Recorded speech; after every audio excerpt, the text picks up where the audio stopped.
Hey guys, and welcome to AkProFilms, your source for tech tutorials and more.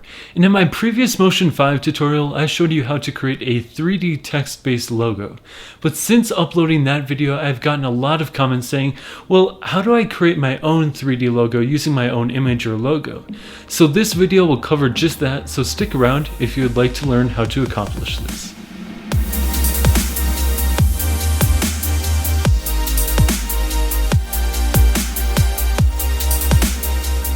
Alright, so before we begin, let me tell you the 3 steps that are necessary for creating this 3D logo.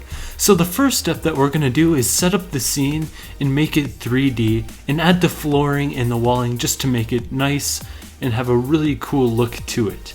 And the second part will be importing our image and making that 3D, since that is the basis of this tutorial and what it is about. And the third step is adding the lights and just making it look good. So let's dive into this tutorial and create this 3D logo using our own image or logo. Alright, so let's kick off step 1 with creating the flooring and the wall, which creates the structure of this intro. So let's open up Motion 5, and just to let you all know, I am using Motion version 5.2.1. And we want to go to blank Motion Project, and we want to make it the preset of Broadcast HD 1080, a frame rate of 30 frames per second and a duration of 10 seconds. And then let's press on open. Alright, so Motion is opened up, and what we want to do first is make sure we have the right workspace set up. So let's go over to the zoom controls and let's go fit to screen, and from there let's go to 25%. And we're actually going to go up to this rectangle up here in the top right and go to a split view, and I'll show you what that means in a second. Let's also go to 25% here. Alright, so before we create the floor and the walls, let's create a camera, which makes this project in 3D. And we're going to work with a 3D logo, so why not switch the whole project to 3D? So here we go, we have the camera set up, and we have our 2 modes. And so I'm going to keep this set up to the active camera because we just want to see what the final output will look like, but we want to have a separate area so we can just move around and see our project in 3D. So let's go from the active camera, click on that, on the drop down arrow or the whole box, and let's click on perspective. And what perspective allows us to do is it just allows us to move throughout our project without messing up our active camera. And I really like this workflow because it just makes everything a lot easier to work with. So you can orbit the camera around, you can pan around, dolly in and out, or zoom in and out. You can just get a feel for what this perspective mode allows you to do. Alright, so without any more hesitation, let's create the floor. So press on the rectangle tool and draw a decent sized rectangle covering the whole canvas. You can see it's added to our perspective view as well, which is really handy. Alright, just to keep organized, let's just rename this to the floor and wall. Let's just do that. Staying organized is key, as I said in probably a recent tutorial as well. So what we want to do is hop on over to our inspector, go to properties, position, and let's zero out these values so it's nice and centered in our project. Cool, and now let's go to the rotation and let's go on our X rotation and rotate this 90 degrees. And this will create a nice floor for us. We can also move around in our perspective view, which is handy, and we can see that that looks like a floor. And as well, if we orbit our active camera around, you can see that looks like a nice floor. Cool. Alright, and now let's go over here and let's go to scale, and let's scale this up to something pretty large like 1000. No, that was 100. So add a 0 to that, make that 1000, and boom, we're golden. Now let's just zero out the position values again, just so we're nice and centered in the middle of our screen. Go to our Z and zero that out as well. On our perspective view, we can see we're all lined up with the on-screen grids, which is very handy. Alright, so now let's create the wall. So let's click on the rectangle tool again and just click and drag over our canvas to create a decent sized rectangle. And we can see we're creating the wall right there. And we can also rename these, so this is going to be the floor. Just rename that, and this will be the wall. Nice, there we go. Alright, so for our wall, what we want to do is zero out these values too, so we're nice and centered. And we want to go to our rotation. The rotation is fine since it looks like a wall, basically.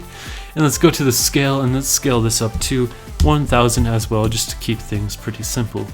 We can see we have our basic scene set up, which is a wall and a floor, and we don't need to go behind that because we're just going to stay in the front. And that looks pretty nice. And then for our active camera, let's just pan upwards a little bit, and let's orbit the camera down, and let's dolly in. It takes a little bit of getting used to the controls, but once you got them, it's pretty handy and you can just mess around in motion fairly easily. And let's just set up our initial camera, which will be right like that. So we can see in the perspective we're all lined up and we're ready to add our 3D logo or image to our scene. Alright, so we just finished step 1 with creating the floor and the wall, and if you made it this far, congratulations, give yourself a pat on the back, you made it this far. If you haven't, just write a comment and I'll try to help you out as best as I can. Alright, so it's time to add the 3D logo. So I have a couple on my desktop. I have the Vikings football logo and I have my own AkProFilms. And I'm just going to use this Vikings logo. I don't own the copyright, so I'm not going to be posting this anywhere. So if you want to find your own, just go to Google Chrome or Safari or your favorite internet browser, search up for a cool logo, and you're all set. Save it to your desktop or wherever you want to save it, and then just drag that into your motion projects. Let's put it above the floor and the wall, but underneath the camera layer. So you can see it's all lined up, and if we want to make sure we're perfectly centered, go to your properties and we're all good there. Sweet. So now click on your logo. It should be centered. If it isn't, zero out these values, and let's bring it forward in Z space. So we take it away from the wall. You can also see that in your perspective view. There's our camera and there is our logo. Now let's bring that up in Y space, just like that, and you can see that we're bringing it above the floor layer and in front of our wall layer. If you want to see that more clearly, you can move around in your perspective view just a little bit just to see what you're doing. Alright, and now let's click on the Viking or whatever logo you have and just bring down the scale a little bit so we can bring it in a decently sized format. There we go.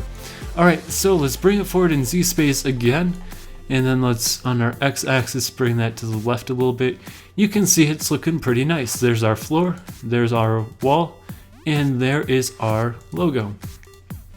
But now let's just rename it so we're being nice and consistent with our labeling. Logo, and I'm just going to rename the image to our Viking.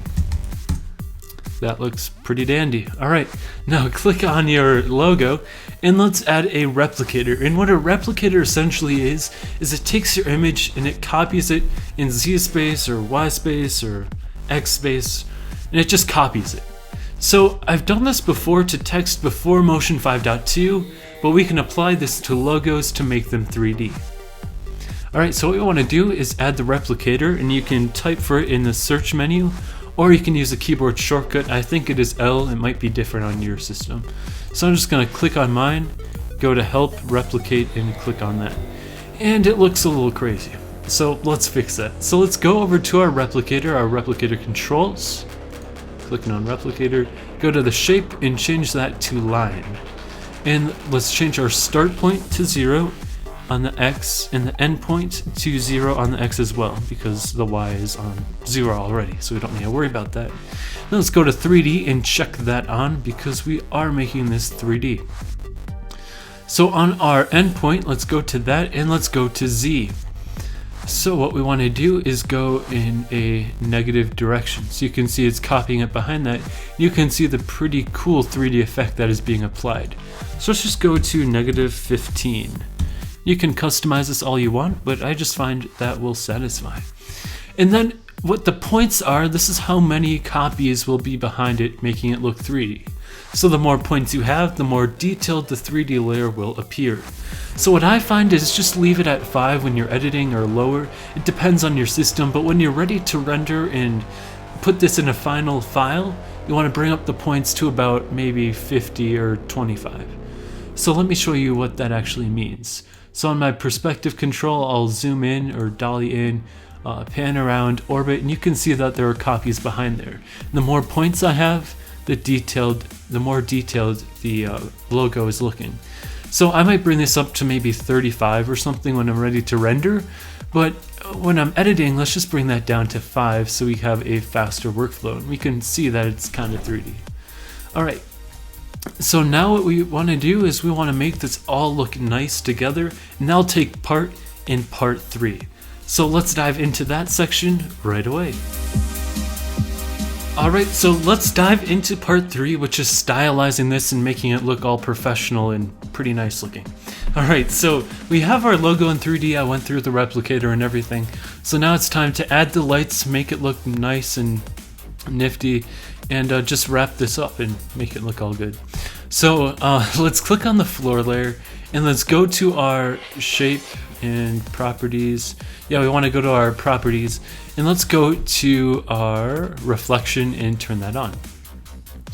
So what that is doing is it's just making a reflection on the floor.